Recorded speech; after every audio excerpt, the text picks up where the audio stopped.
हरियाणा का आज और कल, इंडियन नेशनल लोकदल।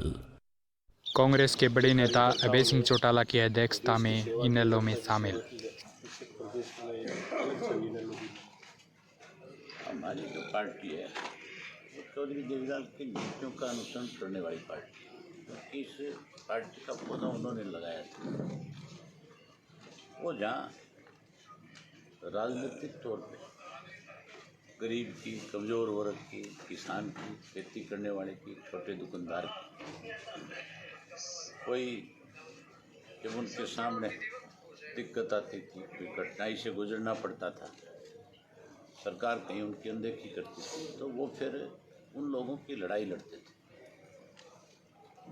और जहाँ उन्होंने अपने जीवन में राजनीतिक तौर पे कमज़ोर वर्ग के लोगों की मदद करके उनको राजनीतिक ताकत देने का काम किया, वहीं उन्होंने सामाजिक तौर पे भी लोगों में बहुत बड़ी जागृति पैदा करी।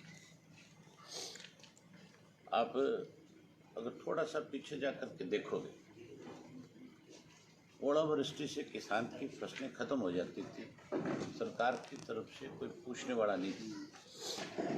सन 1977 में जब वो मुख्यमंत्री बने तो ओलावृष्टि हुई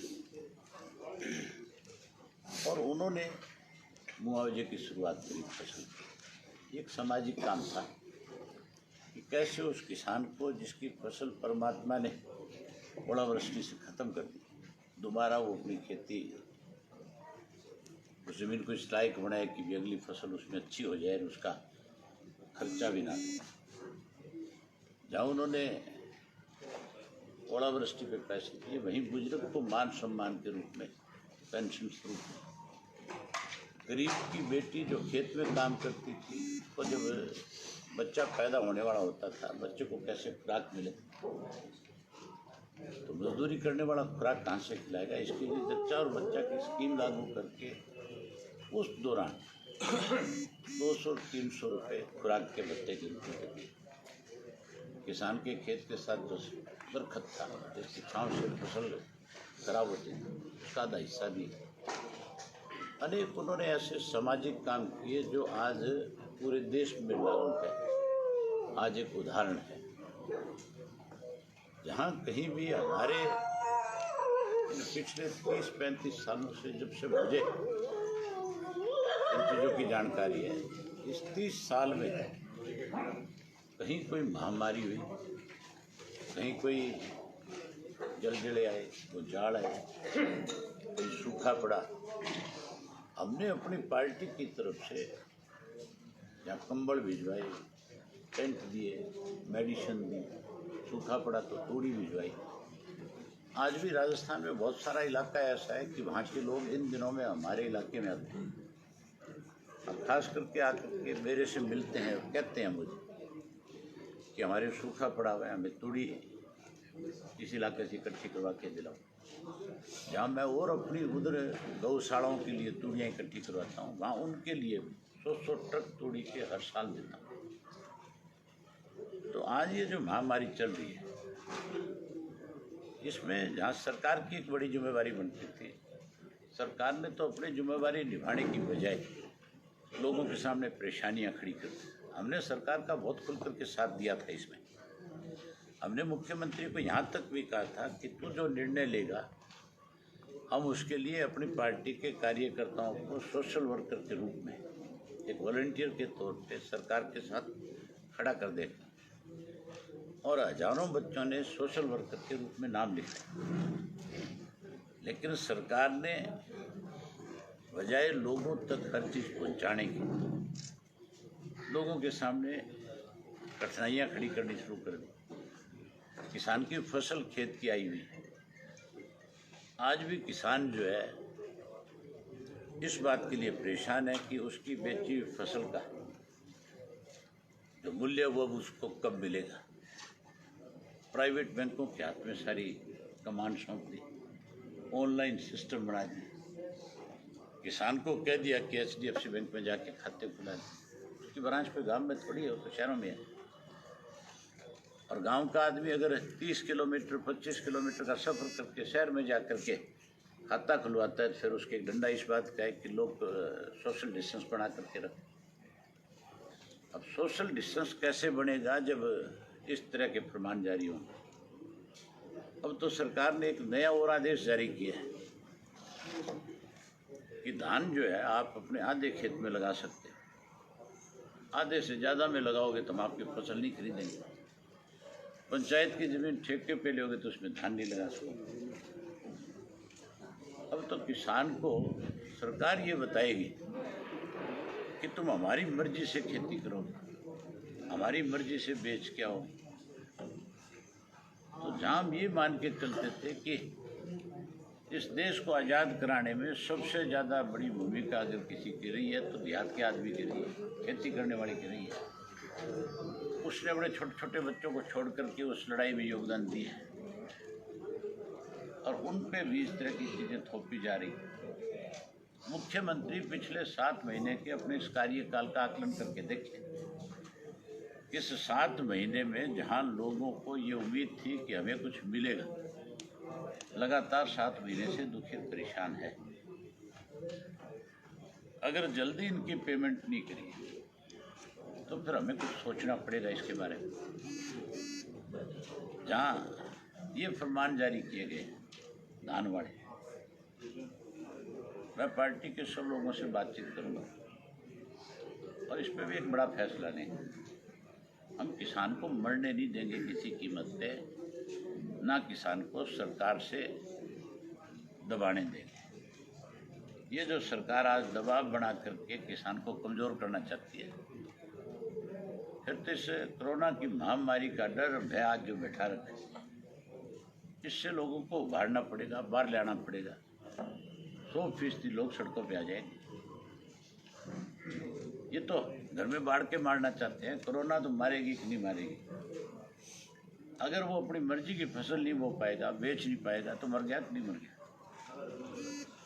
इसके लिए ज़रूरी है कि इस वक्त के अंदर, जैसे प्रधानमंत्री ने कह दिया कि मैं 20 लाख करोड़ रुपया दूंगा, कहीं धरातल में दिखता है, एक पैसा भी कहीं आया है। जो हमारा पैसा है वो भी खा गया। किसान का पैसा आज जो है 1 महीने से सरकार अपने पास ले बैठी है, उसका ब्याज खा रही है। किस तरह की लूट है। आज जहाँ अपोजिशन की जिम्मेवारी बनती थी कि इनके लिए लड़ाई लड़ते, वो घरों में डूब के बैठे। कांग्रेस की हालत आज ऐसी है कि कोई भी कांग्रेस का एक एमएलए, कोई कांग्रेस का सीनियर लीडर आज कहीं लोगों की जो समस्याएं उनके बारे में चर्चा नहीं करता। कम से कम अपनी ये जिम्मेवारी तो निभा दें वो लोग कि आप जैसे साथियों को बुला करके खुल के कह तो दे कि भी हम इस तरह से किसान की दुर्गति नहीं होने देंगे। लेकिन सोच कांग्रेस की और बीजेपी की दोनों की एक जैसी है। उन्होंने कभी भी वोट तो लिया, वोट तो जात पात के नाम पे ले लिया, चौधर के नाम पे ले लिया, वोट तो ये कह के भी ले लिया इन्होंने कि भाई ये फलां गोत्र का है, गोत्र के हिसाब से वोट मांग ली।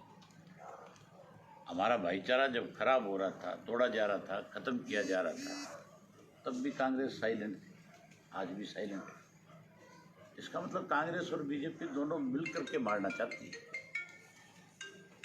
लेकिन हमारी पार्टी जो है चौधरी जयलाल की नीतियों की पार्टी है। हम किसी भी कीमत पे किसान के साथ नाइंसाफ़ी नहीं होने देंगे। इसके लिए कोई हमें सख्त कदम उठाना पड़ा तो उससे परहेज नहीं करेंगे, वो भी उठाएंगे।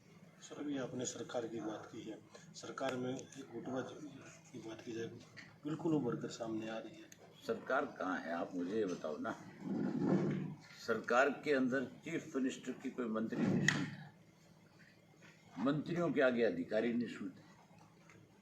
और अधिकारी अगर कोई आदेश दे देते हैं तो निचले जो लोग हैं उनसे, क्लास 3 क्लास 4 के जो, वो उनकी बात के अंदर अनदेखी कर देते हैं। हर मंडी के अंदर आज की तारीख में जो छोटे छोटे परचेजर बैठा रखे, वो भी किसान को परेशान कर रहा है। वो भी ये कहता है कि तेरी गेहूँ गिल्ली है। गेहूँ कैसे गिल्ली होगी मुझे ये बताओ। मंडी में मुझे एक दफ़ा मेरे पास SMS आ गया कि मैं अपनी गेहूँ मंडी में ले आऊँ। अगर मैं अपनी गेहूँ मंडी में ले गया और बारिश आ गई तो उसकी जिम्मेवारी मेरी नहीं है, उसकी जिम्मेवारी सरकार की है जिसने मुझे मैसेज दिया, चाहे वो भीगे और चाहे वो उसमें मिट्टी आए, तूफान आ करके, चाहे कुछ भी हो, फिर सरकार की जिम्मेवारी है कि उस गेहूँ को खरीदे और उस गेहूँ को अपने गोदाम में ले जा करके रखे।